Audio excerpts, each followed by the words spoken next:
Good morning, everybody. Thank you all for coming. It's a pleasure to have you, and it's a great pleasure personally and also for the Inter-American Dialogue this morning to welcome two good friends, Carlos Dada and José Luís Sanz, both from El Faro, which is a award-winning, highly respected online publication in El Salvador. I think it was the first online publication in Latin America that will celebrate, mark its 22 decades next year. I think it started in 1998.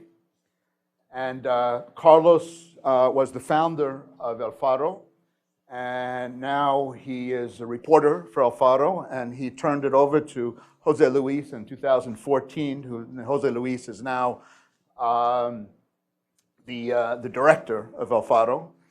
And really, I have to make my bias very explicit, that I am a big fan of their work, and I think they play a crucial role in investigative journalism, not only in El Salvador, which is not exactly an easy country to investigate violence and gang violence and organized crime and corruption and lots of other issues, but also in the wider region, the Northern Triangle and in other countries as well. They've also done some reporting here in the United States. So I really am very, very happy to have them here this morning. I had the good fortune of participating in the meeting that they held in El Salvador just about a month ago, I think, in May. It was a week-long meeting of investigative journalism in Central America, and I was very grateful that they invited me to go down and to talk a little bit about the sort of perspective from Washington on how on policies and possible approaches towards the region. And Carlos told me, hey, we're going to be in Washington. I said, well, I grabbed that and I said, well, you have to come to the dialogue. So he, as always, follows through. As I said, El Faro has won countless awards. If I named all of them, we'd be here all morning talking about the awards. But just to mention a few, Ortega y Gasset, the Maria Morris Cabot Award, the Latin American Award of Investigative Journalism, the Garcia Marquez Journalism Prize as well. And so they are widely recognized. And of course, this visit to Washington of Carlos and José Luís coincides with the 25th anniversary of the signing of the Peace Accords in Chapultepec in January of 1992, and also of clearly a lot of changes here in Washington, the recent meeting in Miami of the Vice President Pence, Secretary of State John Kelly, on ideas about cooperation and dealing with the issues that both of these men have covered in the Northern Triangle, including Central America. So this is a very timely session. And I want to, again, thank all of you. I want to thank our friends from the Salvadoran Embassy. I know there are a few here. Thank you for coming. And what I would like to do is simply maybe start with a few questions for Carlos and José Luís, and then open up to you. As I look around this room, I see a lot of people that know a lot about El Salvador, that have worked in El Salvador, and I know are very deeply concerned about the situation. So I'd really like to leave most of the time for your questions and have a good exchange. But if I could just open up with a few questions and maybe start with Carlos, if I could, on this anniversary and your reflections on this was a terrible civil war, claimed 75,000 lives in El Salvador, took place for 12 years. There was a sense of hope in 1992. And The Economist ran a piece in January whose title was Unhappy Anniversary. suggesting that there were very, very profound problems, that moment of hope was pretty fleeting, and the country has seen the growth of gang violence, corruption, political polarization, and very, very high levels of homicide and the like, and just a general climate of insecurity that has followed the signing of the agreement. And I just would want to get your reflections on this. Is that too harsh to say that there's nothing to celebrate? Did the Accords mark an advance in some ways? Has the society gained and benefited from, at least in some areas, the implementation of the Accord? And what is your kind of reflection or appraisal about 25 years on where Salvador is now? Gracias, Michael. Good morning to everybody. Thanks for joining us this morning. Thanks to the Inter-American Dialogue, which is an institution that we've been close for many, many years, and that we feel like home, if you don't mind, to be associated with us. 25 years I think it's a landmark, and it's an opportunity to look back at what we've done so far, for good and for bad. If you see the indicators of my country, you would think that there's nothing to celebrate, and then, which is usually what happens. And I think that that would be forgetting where we came from. So let's start, if you want, with the things to celebrate, because I think there's many things to celebrate. When I think back before the peace agreements, the first thing I can say is that El Faro would not exist. There was no space in El Salvador for a journalism like the one we do to exist. Independent journalism, very critical. I don't think we could exist before the peace agreements in El Salvador. El Faro was born actually thinking that the post-war country needed a new kind of journalism. That's what made sense for us, and that's why we started El Faro. We have an army that is absolutely subordinated to the civilian power, which I think it's when you see the history of not only my country, of Central American countries, I think that's a huge achievement. We have democracy. Election results have been respected. All the election results after the peace agreements were signed have been respected, even between enemies as big as the FMLN and Dada. Both parties that control the political system in El Salvador, for those of you that are not that familiar, both come from the war. They made the war one against each other. This is the extreme left, the former guerrillas, against the extreme right, the former death squads. Even these political forces have respected when the enemy has won an election. I think that's a big thing to celebrate. There is an open public debate. There is no more political killings. There is no more killings because of your opinions. There's other ways to solve our political problems. Again, I think this is not a minor thing. What else is there to celebrate? I do believe that if you look backwards, we made a lot of mistakes in 1992. The peace agreements today should have been very different from what they were.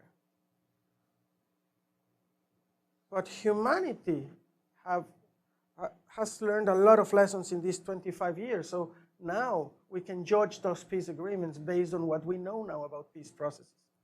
Back then, the El Salvador peace agreements were maybe the best peace agreements ever achieved by humanity to solve an armed conflict by a negotiation. Those are the things to celebrate, Michael. If you want to get into the dark path immediately, I can go No, we'll let Jose Luis Yeah, okay, do that.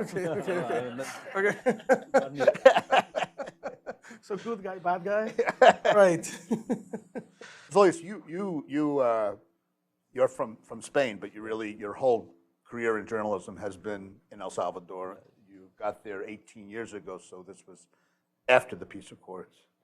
And what was your sense in terms of what your expectations were? This was a sort of a period at the end of following the end of the Civil War.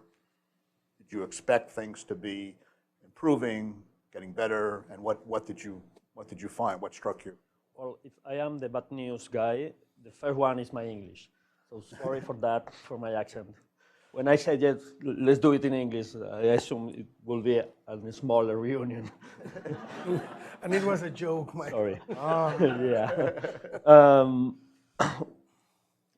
I think the most important thing I can say is that when I arrived to El Salvador in '99, there was a full feeling of hope in the country.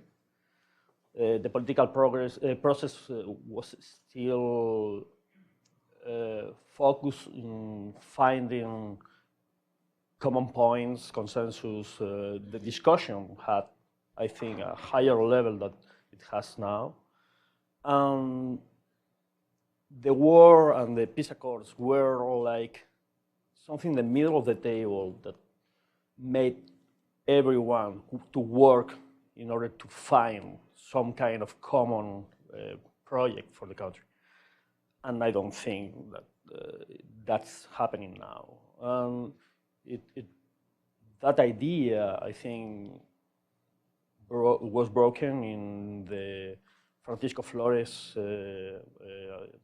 administration from '99 to 2004. After that, no one has been able to rebuild that kind of spirit of accords spirit of fighting the polarization spirit, and also the security or the lack of security in the country, the murder's race, the gangs action or activities in the country became the main focus, but not the main intelligence or reflection point, real reflection point in the country. So the political discussion focus mainly in security and in a way that became more simple, less deep, less constructive. Right now, I think hope is not what media like El Faro usually says, because we are focusing on investigative journalism in the dark side of the country, because there are a lot of people trying to paint in bright colors in the country. But I think hope is one of the main issues right now. I mean, how to build democracy without hope, how to build a country in which 8 of its 10 people wants to be in another country, how to build a country when you have a current refugees crisis with families running from El Salvador to Mexico, to Guatemala, and to Costa Rica, and the current administration doesn't even accept the problem. That's the main difference. I mean, I found a country that still believed in the possibility of that new future that the peace accords were trying to build. I don't find that country now. Let's turn maybe to the issue of the maras, the gangs, and Yes. and there have been various attempts to try to address this question, which seems to be a very, very significant problem in El Salvador, and doesn't seem to be getting much better. Although when I was there, visiting both of you, several people told me that, reported that there had been a drop in homicides the first part of this year, and that the government pointed to that as a sign of success, that things were getting better. There was the truce, famous truce, 3 years ago or so, that seemed to last for a while, and certainly we did see a drop in homicides, but of course that fell apart. I think Faro was quite critical of that, and skeptical about that truce. You see the problem. Both of you understand the problem because you're day-to-day kind of sort of probing into this, and there have been various approaches that have tried. What's missing? Why is what's missing? Why is it missing? What's the reason why there's a lack of any kind of effective policy to address this particular problem, which is so important? Well, we are entering the realm of opinions here, so let me give you mine. I think it has to do with how you said it, how you framed this question, which I think it's how it's usually framed, and I don't agree with that. It's always a homicide rate. Of course, it's very alarming because we have one of the biggest homicide rates in the world. And if the goal is to diminish that homicide rate, that indicator, the truce did that very effectively. But did it solve the problem? No, it didn't. The day the truce was over, the homicide rate went up in such high levels that we became the country in the world with the highest homicide rate. Administration after administration, no matter which party is governing, they have always aimed at diminishing the homicide rate because they think about it as a political strategy. It will bring them votes. But you can't effectively address such a complex and deep social problem. Maras are not a criminal problem only. They are a criminal problem. They're a social problem. These are not guys that came down from a spaceship, bad guys just out of nowhere that came down. They are the consequence of a much complex problem. Binational problem, by the way. At least binational. Or bi-regional, let's put it that way. So if you don't address the structural problems that drive these kids into the gangs, you will never solve this problem. The homicide rates can go lower, higher, whatever. So during the last government, the homicide rates went down because of a truce. During this government is a direct consequence of repression, even extrajudicial killings. So instead of solving the problem, as authorities love to claim, administration after administration, it's just becoming more complex. Let's take this administration, for example. If the police, and the if is just to pose the question, not because we don't know, we're certain. We have proved it. The police is committing extrajudicial killings. People cheer this, and it's natural that people cheer this. In people's mind, it's very easy. Why are we such a violent country? Why is my daughter at risk? Because of these gangs. So the gangs are our enemy. If the police is fighting them and eradicating them, that's the solution. People who live under distress have the right to think that way, of course. It's political leadership that should tell them why this is wrong. That when the forces in charge of guaranteeing the rule of law are skipping the law, then it's the law of the jungle. So we are not solving the structural problem. We are solving today's problem for tomorrow's election. That's what we're doing. I don't like to quote Monsignor Romero very often because it's almost a cliche these days in El Salvador, right? But he said it back in the 80s.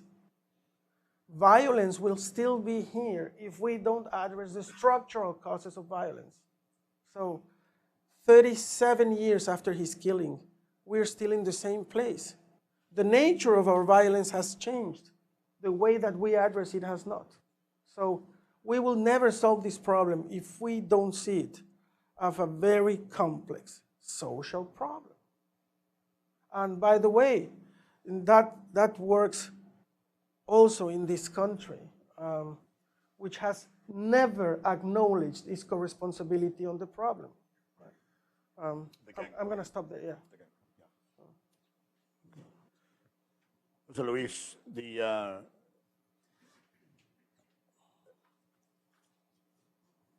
Salvador is very polarized, and FMLN, Arena, how we're very polarized here, obviously, in this country. Oh yeah, we're learning. So you're not alone. We're very polarized here, but how does El Faro sort of operate in that polarized environment? In other words, are you perceived as being? I mean, here, media have a certain, people like to characterize media as being more aligned to one side or more aligned to the other side.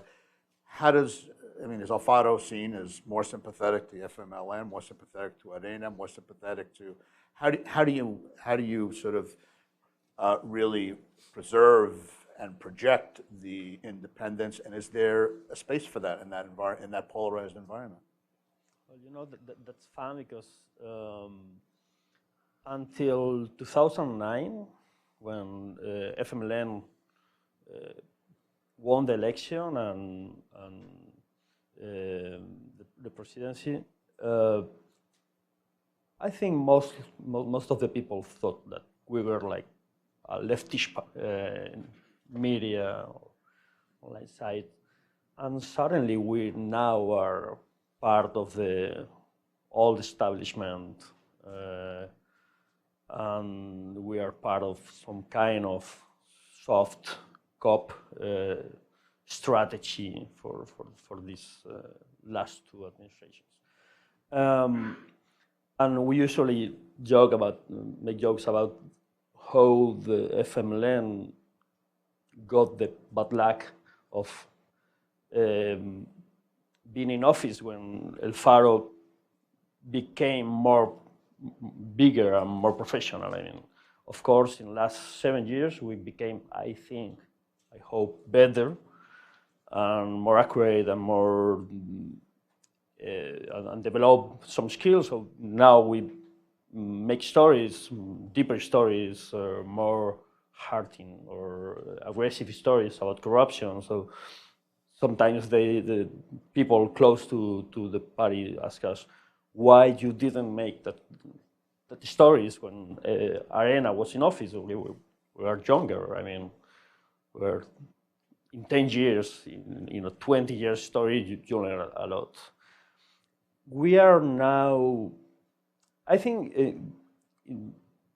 until, as I said, in the first stage of El Faro and of the post-war democracy, probably most of the people thought that we were a progressive, even leftish media, opposition media.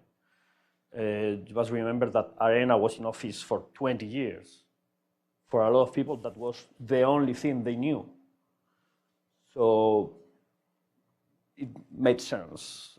Suddenly, we became a critical media for the FMLN administrations. Somehow, for a lot of people, it became some kind of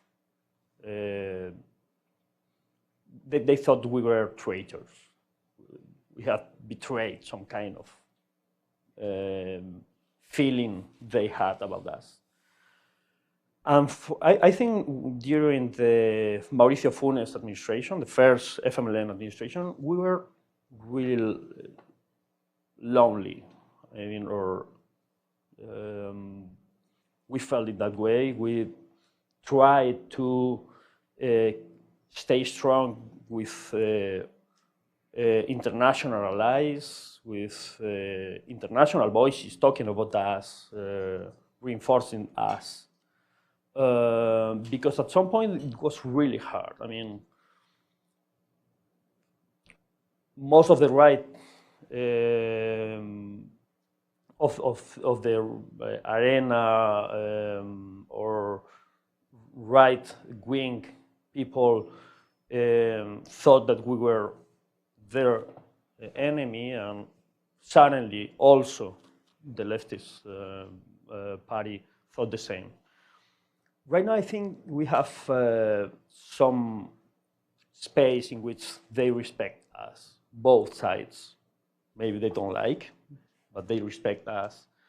They know that they know now that we investigate corruption from any side.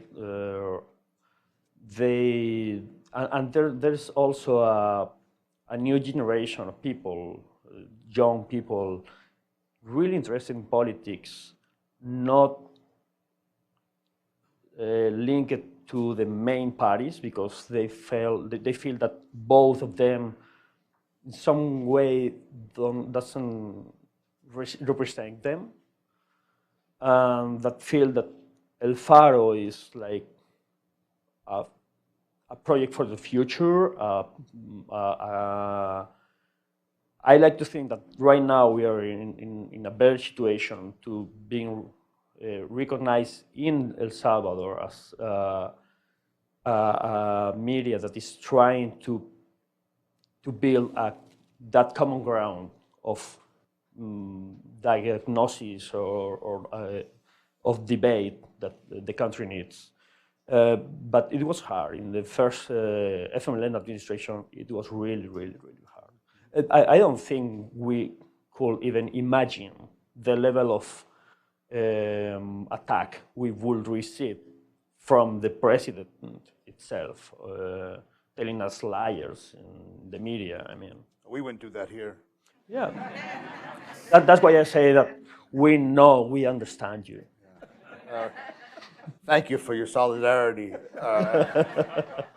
Carlos, just since you're the optimist, we'll give you another opportunity to, and then I'm going to open it up later. But you know, you do a lot of work in Honduras, and if we could extend this beyond El Salvador to, let's say, the Northern Triangle, and sort of people talk about the role of CICIG in Guatemala, the reform efforts in Honduras. In El Salvador, you have Melendez, Yes. right? Yes. How are these strong enough to try to reverse some of the worrying trends that we see in these countries? Are they performing? And if you just kind of look at the three Northern Triangle countries and some of the efforts to try to be a little bit more serious in terms of prosecuting crimes and applying justice, how do you assess these? And you want me to be optimistic? Oh, okay, sorry. Well, people sort of, in analysis, this is what people kind of, you're not very, you don't see very, you're not convinced that The thing is that, yes, they can't operate within these environments, or they just don't have the resources or mandate, and what is your? Some problems are common. The way to address them are not. What has made a big difference in Guatemala, for example, has been the CICIG, the International Commission Against Crime and Impunity. And the first thing they did, they said, we will not get into this mission unless we can work with an attorney general that starts by cleaning the system, purging it. And that's what they did. I'm sorry. Up a little. Can you hear me now? Is it better? Yeah, okay. So, God. Wow. You know this was going to be so hard, did you? Okay. I'm not very optimistic. So that was a big change, but the answer of the system in Guatemala, of the political system, is trying to get rid of CICIG, because CICIG has empowered also civil society, as we saw in the ousting of President Otto Pérez. During the first years of the Mauricio Funes government in El Salvador, the Salvadoran government was thinking about bringing some kind of assisi to El Salvador to clean the system. Suddenly, after the second year of his government, that idea just disappeared from the table. They brought in an attorney general that started speaking loud against crime. Now he's in prison for accepting bribes. We have a new attorney general in El Salvador. He has started speaking loud, so I'm not gonna put my hands on fire for him. I'm gonna wait till I see results, and I haven't seen many results yet. The biggest change in the judicial system in El Salvador, I would say, is last year's Supreme Court resolution declaring that the amnesty law passed in 1993 was unconstitutional, which has given way to the opening or the reopening so far of the three more emblematic war crimes, which was the killing of Archbishop Romero, the killing of the Jesuit priests in 1989, and the massacre at El Mozote. As we speak, victims of that massacre, which was committed 36 years ago, survivors of that massacre are giving their testimony after a judge in Morazan, where that was committed. 36 years after that, we are starting to see some kind of justice to the victims of the war. I think that's the biggest change so far. It's not a secret that today's Attorney General, Fiscal Melendez, has the support and the backing of the United States government. It will not be the first time that an Attorney General has the support, and that brings us nowhere. So right now, in terms of fighting corruption, oddly enough, some of the biggest steps have been taken by the Supreme Court and not by the Attorney General's office. So we're still to see what's going to happen there. In Honduras, there's an image of Honduras, how much he's modernizing his country. And then you can go to being displayed by the Honduran government, and the president is really good at spreading the word of his successes and how modern he is and how much he's modernizing his country. And then you can go to the New York South District Tribunal and listen to the testimonies of El Cachiro, the chief of the biggest drug cartel of Central America, who is under detention and right now serving as a witness for the DEA, which is telling all the corruption scheme in Honduras that involves two presidents, the wealthiest man of the country laundering their money, other wealthy men lending their lands for airstrips, judges, mayors, congressmen, you name it. So we're still seeing this corruption scheme in Honduras. Of course, the army and the police pretty much involved in giving security to the drug trafficking. So there's usually a huge difference between the official statements of Central American authorities and the real life on Central American streets, and especially the rural fields. Yeah. Okay. Is that optimistic? That's very, cheers me up a lot. I'm glad. On this high note, I leave it to you. Thank you. I'm going to ask Jose Luis one question, and then I'm going to open it up to all of you, so you should start thinking about what you'd like to ask, or if you'd like to just make a comment, because a lot of you have had an important role in El Salvador, and if you want to share some thoughts, you're welcome to do that as well. But Jose Luis, El Faro does a lot of crónicas and a lot of, do it very well. On the issue that's here in the U.S. now, on the question of deportations, could you give us a sense of what you're finding in terms of the people who deported who come back, how that complicates the situation on the ground with security situation? How does that play out? I mean, is that does it make the situation much worse? Is it something that can be controlled? How is that issue?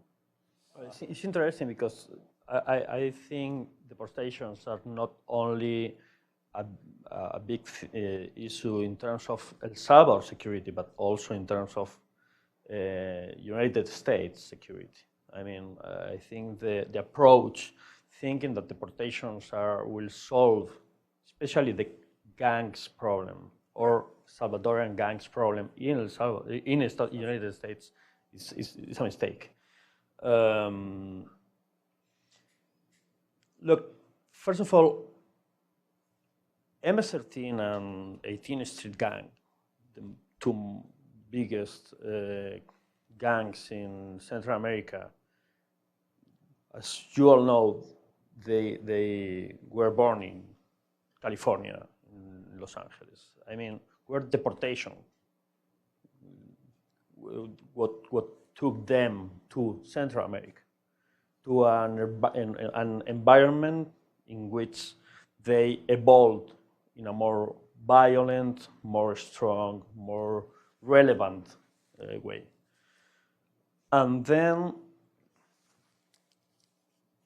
the natural process of migration of the culture, the societies, they arrive also to some is the ties between El Salvador and the gangs here, and the ties depend of deportation. I mean, any kind of authority or voice or influence that gangs in Central America could have in those gangs in the United States depends on the possibility of people being deported. If you were not deported, you would not belong to the Central American, more violent, more aggressive, more desperate gangs. So, and also deportations break the family unity, the communities structures, so opens the field to gangs to develop. First of all, here in the States, I think there is a wrong approach. Not to say that MS-13 is the more fancy name for a gang right now. I mean, no one talks about blood scripts or I don't know. There are thousands of gangs with different racial or identities, different stories, different criminal activities, and we are talking about one of them that is not even the biggest player in the table here in Washington area even. I don't think the biggest change will be for El Salvador. It could be here. Will be here. I think, of course, MS-13 especially is a mutant gang. Their main characteristic is that one. We usually say that it's a liquid gang. It's 5-10 years.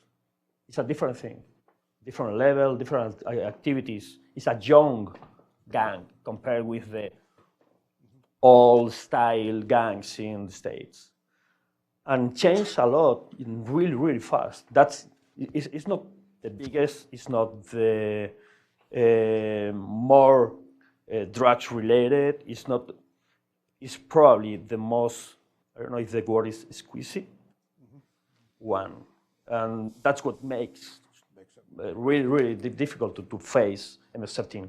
But I don't think the main change will be in El Salvador. I mean, they control territories, probably some changes, as always happens in the way they evolve will change, but I don't think it will be the place for the biggest change. Great. Thank you. Thank you, José Luis. Thank you, Carlos. We're now going to open it up. Please wait for the microphone. Please tell us who you are. Please be very brief. We'll start with my friend here. Yeah, my name is Charles Vela. Does that work? I'm a Salvadoran American. I lived here all my life. But I know El Salvador from studying El Salvador, and I just want to take issue with several things that were said. I do not agree that what we're having in Salvador is two extremes. I think that was the ideology of the 80s, and I know people from Arena who had nothing to do with the death squads, and I know people from the FMLN who had nothing to do with the guerrillas. And in fact, the struggle in El Salvador, the Civil War, was more a social issue than a fight between streams. The other thing that I want to say is that on the issue of the Maras, I think it's not really what you could characterize as it's a social issue, but it has roots. And I challenge you guys to go back and to study the formation of the rancherillas during the colonial period, and to study boys from Venezuela. El micrófono. Microphone. And to study, it doesn't work. No. When it doesn't work. And to study boys in Venezuela and the expulsion of Bolivar to the rancherillas, and to understand what the lack of the state means. The lack of a state is something that has been perennial in Latin America. It's not new. It happened in the 1880s, between 1880 and 1812, when they formed the National Guard in El Salvador. So I would challenge you guys to go back and study that part of the period of the country. The other Okay, thing let's, is that sir, we'll have to take a, yeah, but please put your microphone to problem is that there you go. okay, Well, and then the last thing that I want to say is that there is a lot of emphasis on the gangs coming out of LA, but they went into fertile ground. And I would say that what's overlooked is the tremendous importance in democratizing the country that the diaspora has. And I contend that the future of El Salvador lays more on the rooting of the Salvadoran population in the United States. Now we have the first astronaut, Salvadoran American, and the third largest owner of a truck company in the United States is a Salvadoran American. And so you will see Salvadorians assuming positions of importance in the United States, and that will change the country pretty much like the Berkeley Mafia or the Asian Americans changed Asia. And so I think that I want you to give it another look at these issues. Thank you very much. We're going to take some others. You had your hand up in the back? Yes, please. I think we'll collect a few and then go back to you. Try to do a few rounds. Hi, my name is Erica Hernandez, and I used to work on judicial reform in Central America. I have a couple of questions. First off, just wondering, aside from the poverty issue, what other social core issues do you believe that the Salvadoran society faces today, as in terms of MS-13? And also, what recommendations would you give to policymakers here in the U.S. dealing with MS-13, particularly in the Fairfax, Virginia area? I don't know if you've seen the recent news. They're having like several murders around that area, and it seems that they're related to gang violence. Thank you. Thank you. Steve McFarland? How do you do? Steve McFarland, retired ambassador, and I also served at the U.S. Embassy in El Salvador during the war. Based on your experience and observations on not only the negotiations but the implementation of the peace accords in El Salvador, on what went right and what didn't go well, what advice would you two give to Colombian government officials, the FARC guerrillas, and to Colombian civil society as they enter the implementation phase of the peace accords? Thanks. Why don't we just do one with Vicky and then we'll go back to you. Just have Vicky. Hi, thank you so much. Vicky Gass with Oxfam, formerly of WOLA, and I also lived in El Salvador during the Civil War It's such a pleasure to have you here today. I really hear what you say about the lack of hope and the fact that the structural issues have never been addressed. And towards that end, I wonder if you could speak a little about the call for fiscal reform and the fact that taxation is very unjust and there's a lot of taxation out in tax havens in El Salvador.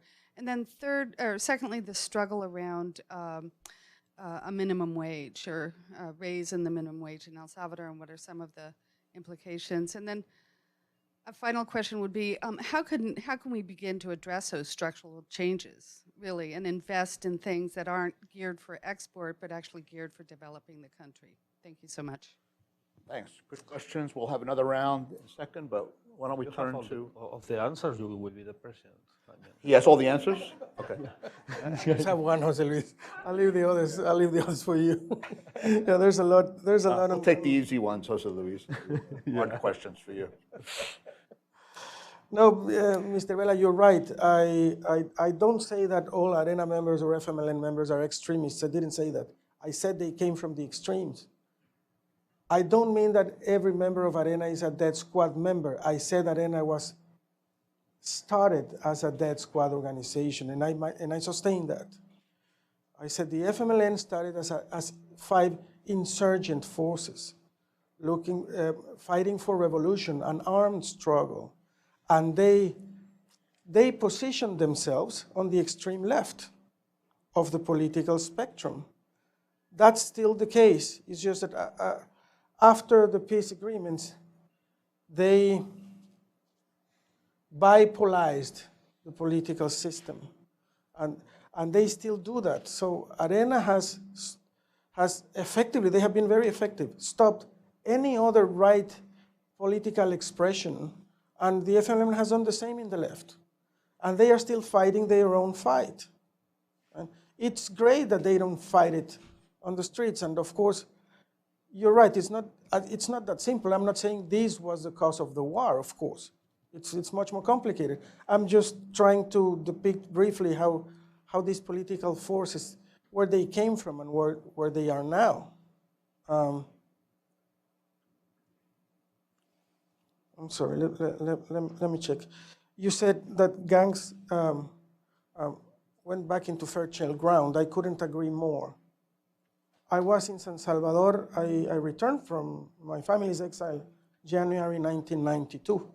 And just in time to see Vice President Al Gore there on a big event with hopeful words for the country, where Vice President Gore said, the United States is ready to do whatever it takes to help El Salvador with the reconstruction.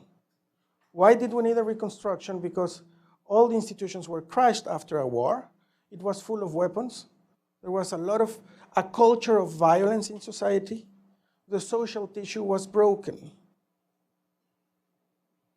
When President Gore came back to the States, very soon after that, massive deportations started into this fertile ground, of course. I mean, it was obvious that this was going to happen. It's just that we were all blind enough to not see this happening. Of course there was fertile ground. I couldn't agree more with you on that. And I also agree that the lack of state is one of the main explanations for the current situation. I agree with you on that. Ambassador McFarland, I'm gonna go back to your question, Erika. I just think that Jose Luis is better suited for that one. The advices for Colombia. I mean, I don't know. There was a very interesting exercise recently in El Salvador, headed by the Embassy of Chile, of all others. The ambassador of Chile gathered together a lot of the people involved into the peace conversations in El Salvador, thinking about Colombia. So they published a book that I'm sure you'll be interested in reading. But what I would say is that we have learned a lot in these 25 years of the things that we should have done back then. And I think that Colombia has already done some of them. For example, a peace agreement cannot be negotiated only by the parties that did the war. It has to involve civil society. For example, it has to include some kind of justice, what we now call transitional justice, which has been used so much in Colombia, the concept that is already a cliche, and it actually means nothing, but that doesn't mean that it's not a good concept. Of course, when the parties that make the war are talking about setting an agreement, no one will sign a peace agreement if that means they're going to prison the next day. So what happened in El Salvador is that the conclusion of that was that we needed amnesty laws, and impunity stayed in the country. Well, humanity has learned that that doesn't work either. So now we need some kind of justice that restores the dignity of the victims. Dignity means nothing else than to consider all human beings as equals, as entitled to the same rights. So restoring the victim's dignity means respecting their right to justice. This is what didn't happen in our countries. This is what Colombia has learned. They passed a victims law.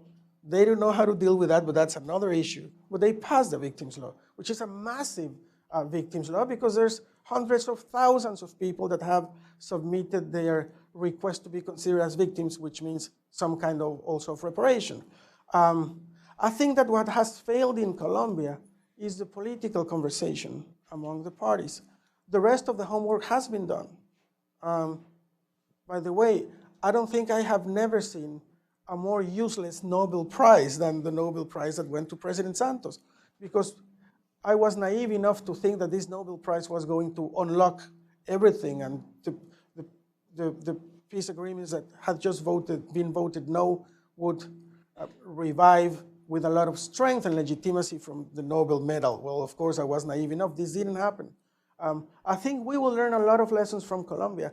Unfortunately, the political conversation is so tense and confronted these days, and this is not the best year for that to happen. They're trying to save the peace agreements in an electoral year, which complicates everything. And President Santos apparently has lost a lot of the political power, a lot of the political leverage. This didn't happen in El Salvador, but this is a matter of circumstances. I think that the biggest lessons that my country has to offer to Colombia is what happens the next day. What are the challenges the next day after the peace agreement is signed? How do you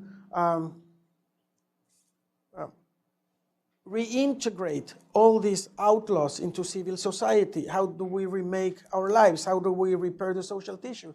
I don't think we did that homework very well. So I do think there's a lot of lessons to learn from El Salvador that go to Colombia. The fact that even after the peace agreements, there's two huge things that didn't change in the country, in my country: impunity and violence.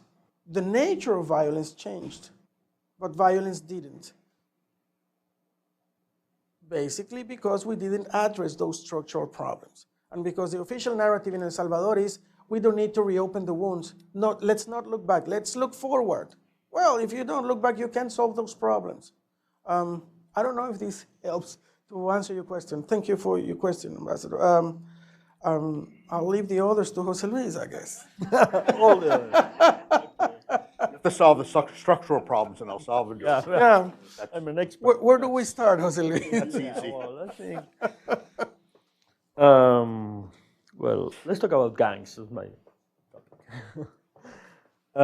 First of all, I never say the gangs problem or the violence problem started with the deportations or the arrival of MS-13 and 18th Street gangs. Those two industrial gangs changed the nature of the process of the violence process in the streets of El Salvador and in Central America.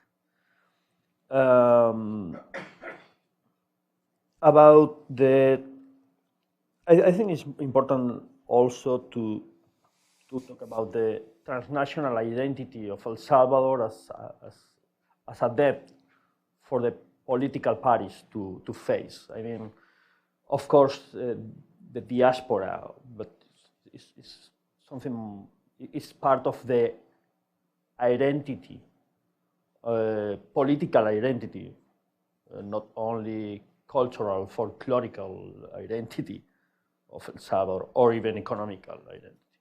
And I think that's not recognized yet for the main political parties. They are short-term focus and limited space focus. Well, I think El Salvador doesn't respect a huge part of Salvadorian people in the country and most of the Salvadorian abroad. They deserve more dialogue, more respect, more voice, even from the media. I mean, we don't know how to dialogue with the diaspora. I think we all should talk about it.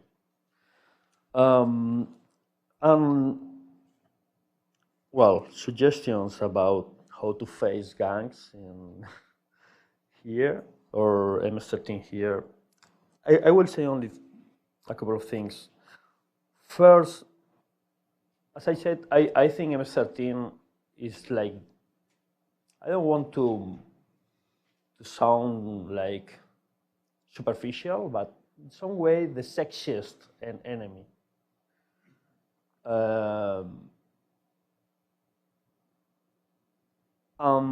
It's useful to build some false idea of failure in the security strategies, as it happened in El Salvador. Was the idea, the impact, the violence of MS-13 was used to build a narrative of we need to take some kind of spectacular strategies and better than long-term, deep build strategies. And I think that's what is happening here for the last 15 years. I don't mean you must not face the criminal activities of MS-13, of course, or FBI, or any kind of structure or institution must face those activities, but the narrative is, I think, doesn't really correspond with the reality. If you really want to solve the problem, you must face the fact that also in the States, identity is the main factor that is the point, is the base in which identity struggles, is the base in which gangs like MS-13 are built. So identity, belonging, common project discussion should be in El Salvador, but also in the United States, in the mirror of the discussion about how to face that kind of gangs.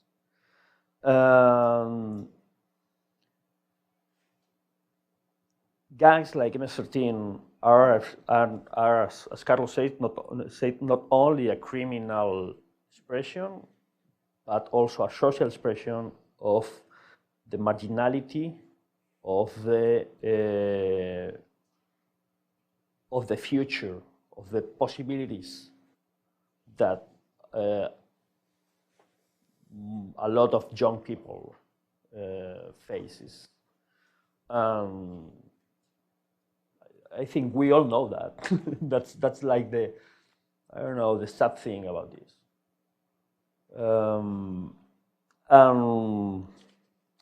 About the structural problem. That's yours. Wow, yeah, of course.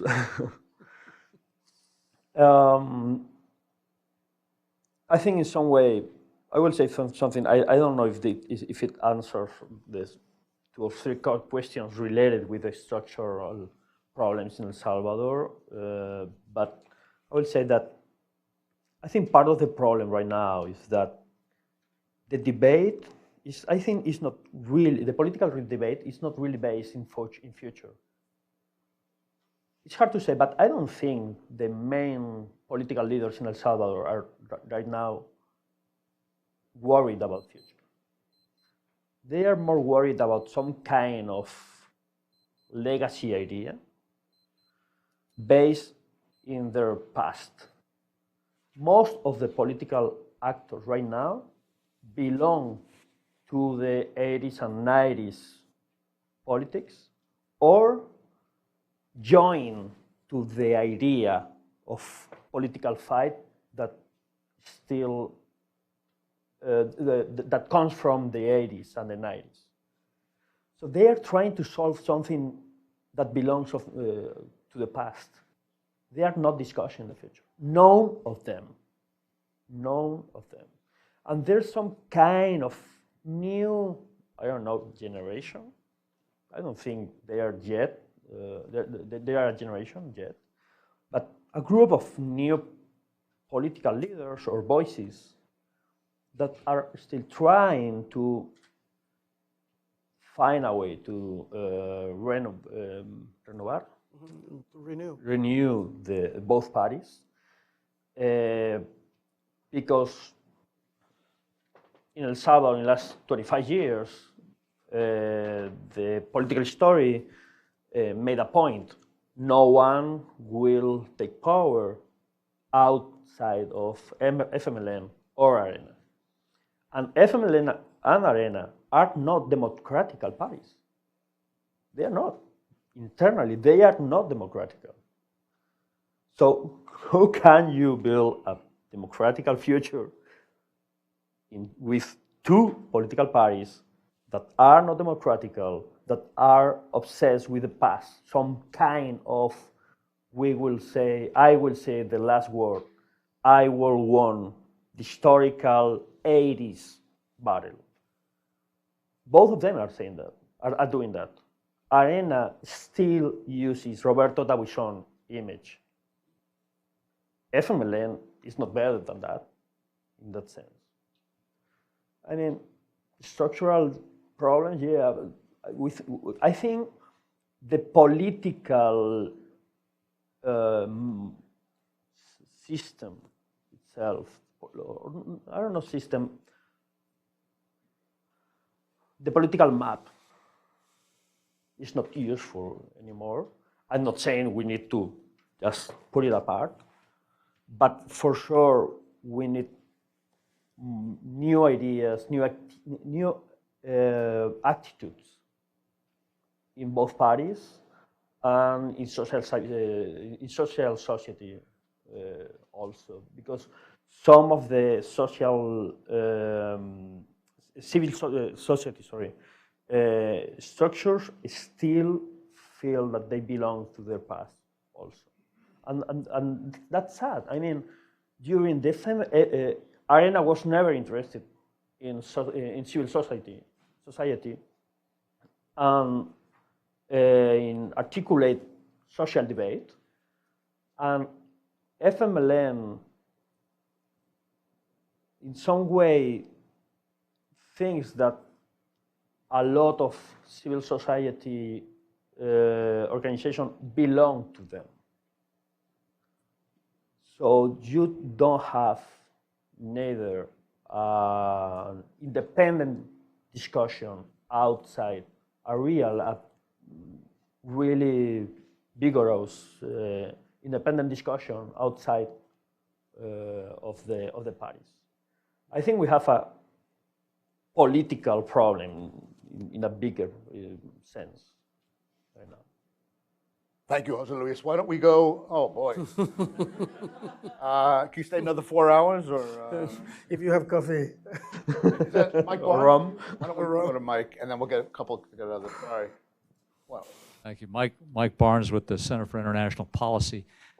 I'm not going to ask you a question about El Salvador. I want to ask a question about you, because I'm sitting here in awe that you two gentlemen do what you do, investigative journalism in such a violent society, where whichever government is in power, it knows how to kill people. They've done that successfully in the past.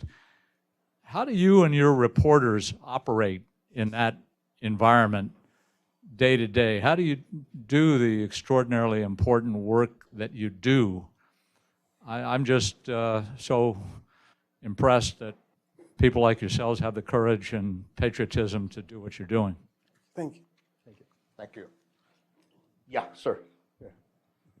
Yeah, Ken Meyercourt.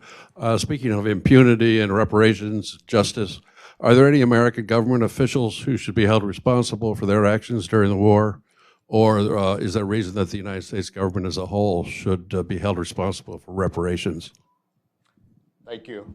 Yeah, one in the back, all the way in the back, please. I'll try to get a few. Hi, David Mares from University of California. Hi, David. Hi. You know, a lot of what's been discussed sounds really pessimistic.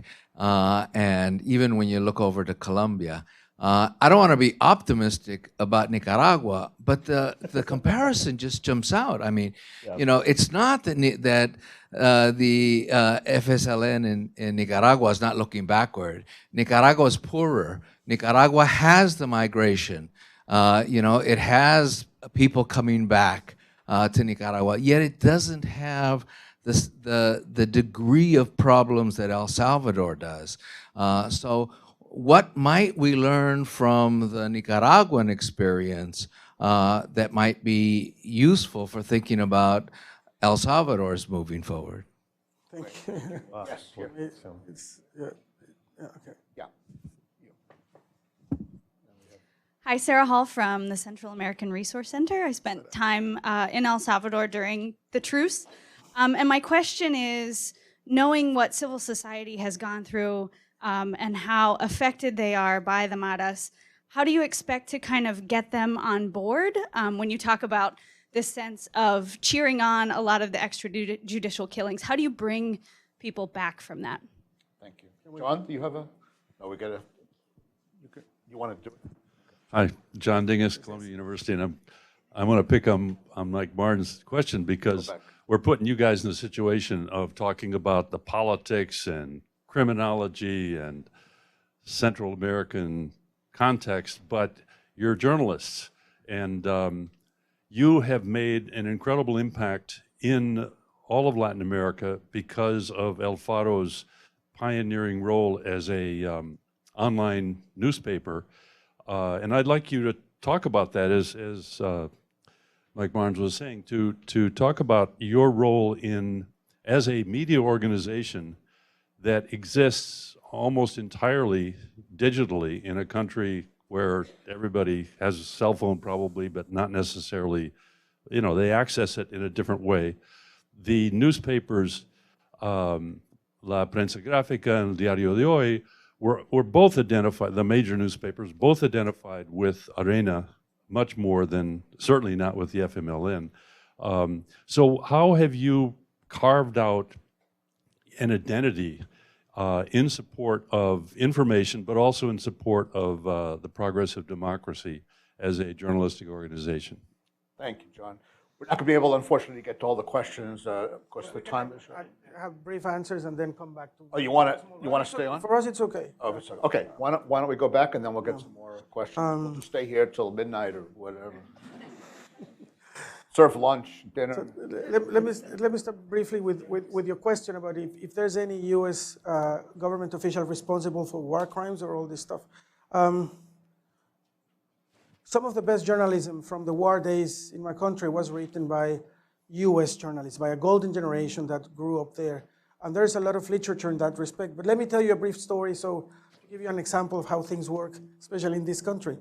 A few years ago, an organization of lawyers from San Francisco called the Center for Justice and Accountability,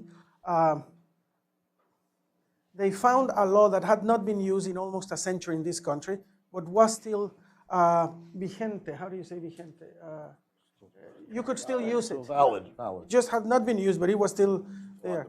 So that allowed them to bring war criminals or human rights perpetrators, violation perpetrators to civil trials here. So they brought several former Salvadoran officials that were living here. I went to a few of them, but I remember this one. It was Nicolás Carranza, former Minister of Defense, who was accused of hundreds of extrajudicial killings, disappearances, and tortures. So he was sitting there being accused of all this stuff. And suddenly he said to the judge, well, your country knew what I was doing. I was on the CIA payroll all those years.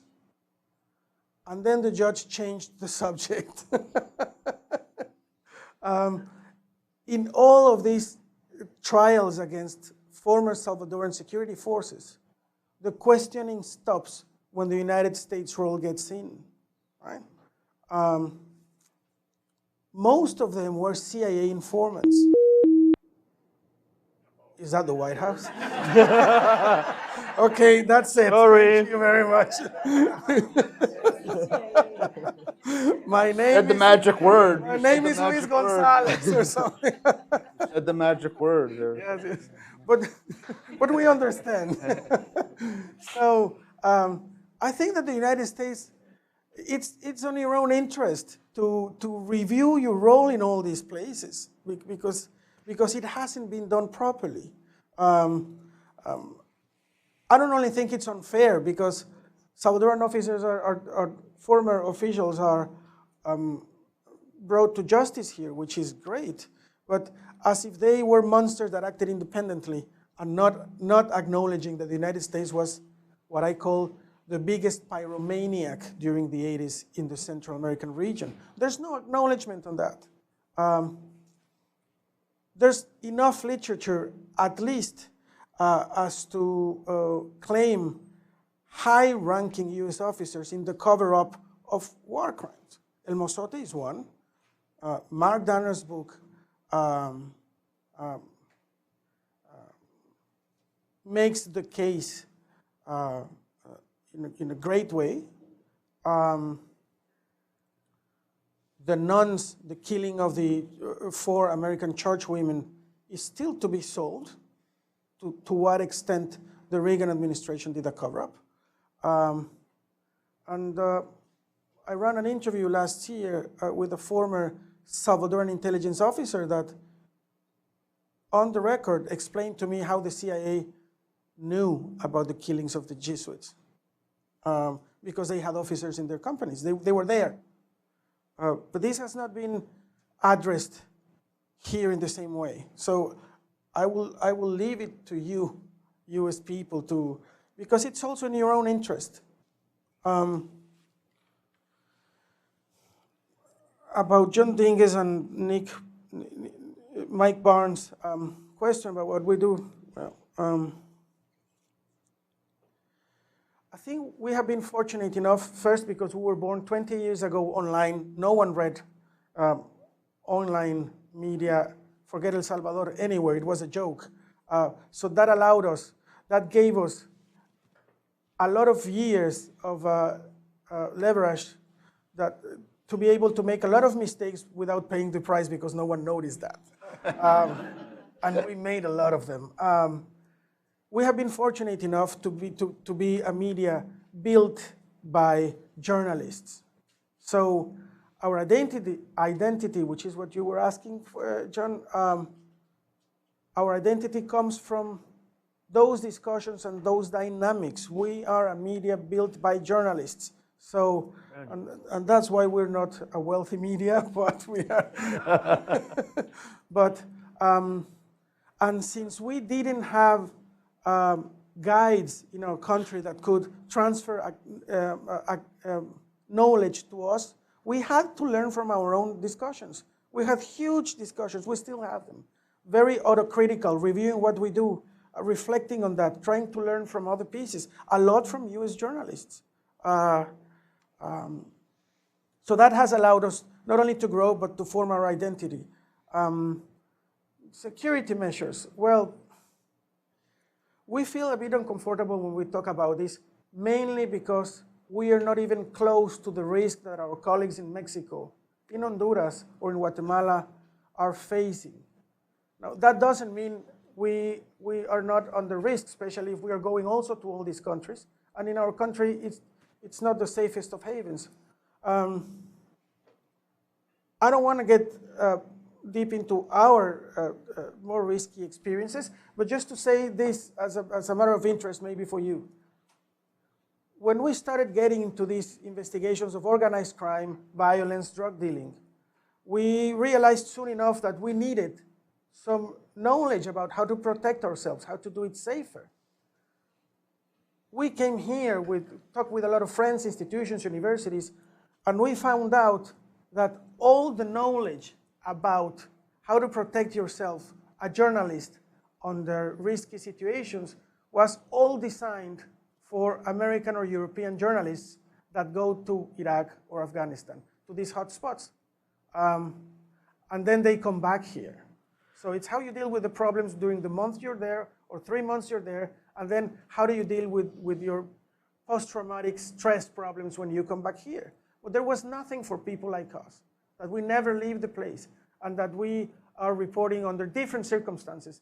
It's not how to protect yourself from a auto-explosive device, but how do you protect yourself from the drug cartel?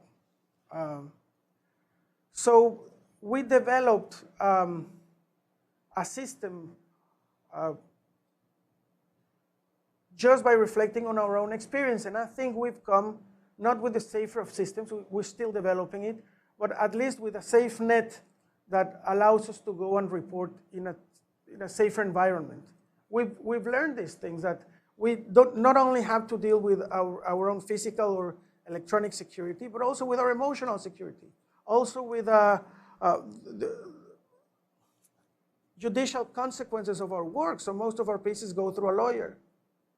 But mostly we have learned that we are not as at risk as our sources are. So our first obligation, our first obsession is how do we protect our sources? Because if someone touches one of us, it will be a big scandal, and this can happen. But a lot of our sources come from the underworld. If they are killed tomorrow, that's natural in their world. So we better be sure that it's not because of us. So a lot of our resources in this matter go on thinking how do we protect these sources. And then the rest we deal under this system. And also international networking has worked pretty well for us. Whenever we are under risk, we send out an alert to a lot of people that are just waiting for us to say, react. And when time comes, they do react. And that protects us a lot. I have to tell you something. Now, I'm sorry if this sounds arrogant, but now El Faro is pretty well known, which gives us a lot of protection. Most of the journalists in the provinces in Central America, they have no protection at all. Those are the guys that we should be worried about. If that's an answer, I'm sorry, Mr. Vance, I can't say more. Now it's your turn. Great, Nicaragua question for me. Nicaragua. Wow, fantastic. Before going to Nicaragua, about security, a couple of things. One, we make decisions as a newsroom that are probably different or make us different. We never covered violence in one of the most violent countries in the world until we knew two things. One, we can put something really valuable in the table. I mean, we want to make a difference with our coverage, and we suddenly built an 8-people team to cover violence. I mean, we had no one covering violence one day, and the next day we had 8 people. And put a lot of resources in that coverage for last 7 years or 6 years. And that's important because I think it was an expression of responsibility because if you are going to take a risk, you better make it worthy. I mean, we try to change a narrative, we try to change the discussion, we try to put in the table some information no one else is given to the people. And second, we take a lot of time in our coverage. And you usually say, and I really believe it, time is our first security measure. We make slow journalism. The possibility of deciding if making or not an interview next day, going or not to the ground next day, deciding it based in security and not in a deadline saves lives. And we, for sure, have a lot of never finished stories that probably will never be published. But we invest our money, our small money, in security also in that way. If you need 3 months to make a story, or 6 months, or a year, okay, but that work, that job made in 3 weeks is more dangerous. You can build the confidence in the sources, the knowledge of the ground enough to be secure. And it's not like a 100% guarantee, but for sure it changes things. Nicaragua. For sure, Nicaragua is a case of study, and it should be for Central America. Why a country like Nicaragua is less violent? Why it's growing in economical terms as it is in a region that doesn't? I don't have, of course, all the questions, but one, you have a point, first thing. Second one, just to make say some things. One, Nicaragua is poor, but has less inequality than other countries in the region. And violence is more related with inequality than with poverty. Second, the migration ties in Nicaragua are with Costa Rica, not with the United States especially. And I think that changed the cultural impact of migration and the interchange between countries. The third thing is that right now Nicaragua is living a lie. I mean, to put Nicaragua as some kind of reference or model is to avoid the thing that is not a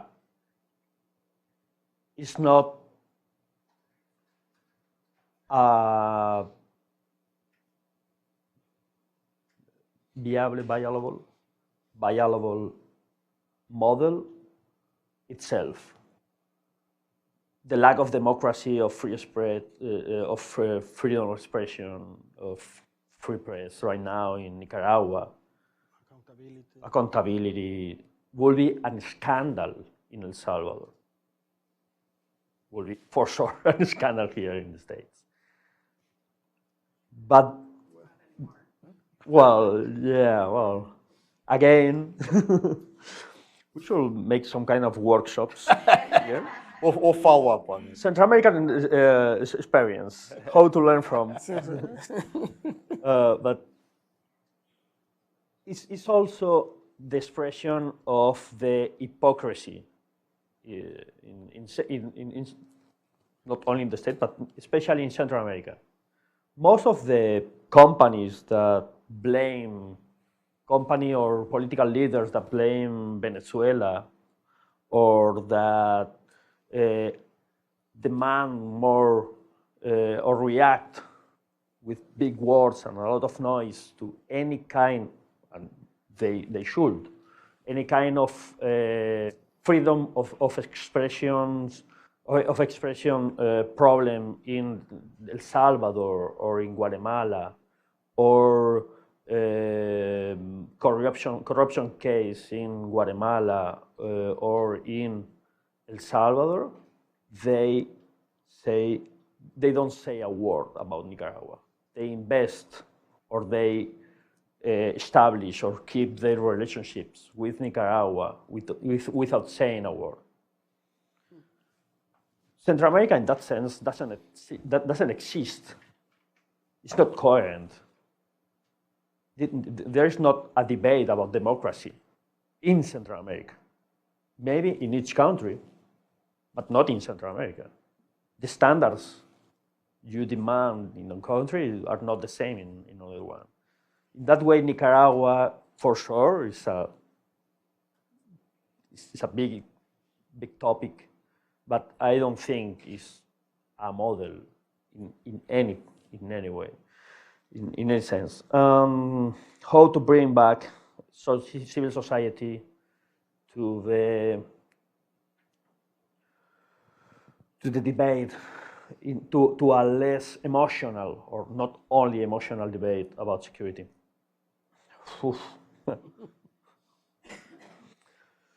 Good question.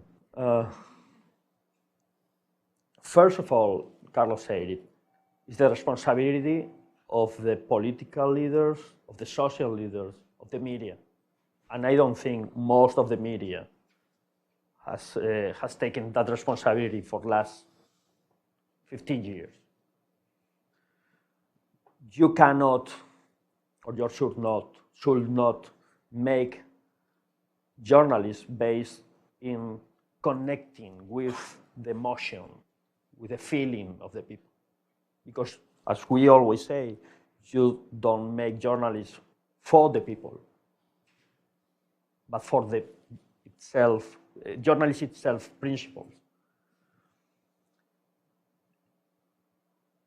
I think political debate is contaminated by emotions, by fear.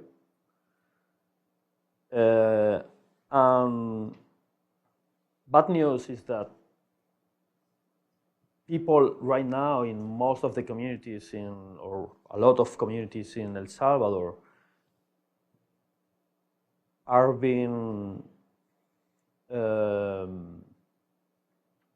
suffering also not only the impact of the gangs activities, but also the impact of the anti-gang strategies.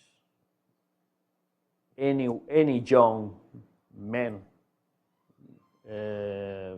in a lot of communities in El Salvador is now suspicious, and they are suffering the consequences of the new mano dura strategies. I don't know if it will change the feeling or the emotional landscape, because they are not the ones supposed to find the path to that other stage. I mean, how can ask people to go to another kind of debate if that debate doesn't exist, doesn't really exist? I don't know how to do it, but for sure, taking responsibility of your role is something that media, politicians, private sector should do. It's the only thing I can say. Thank you. Unfortunately, our time is up. Jose Luis and Carlos will be around, be happy to answer questions. I'm sorry we couldn't get to everything, but I think we've had an incredibly rich, stimulating, if sobering, discussion. I want to thank Jose Luis and Carlos for being here today, and especially for the tremendous work that you do and the contribution you make, the kind of dogged, independent, profound, bold, and enormously courageous journalism. So thank you very much and for joining us in the best. Thank you. Thank you.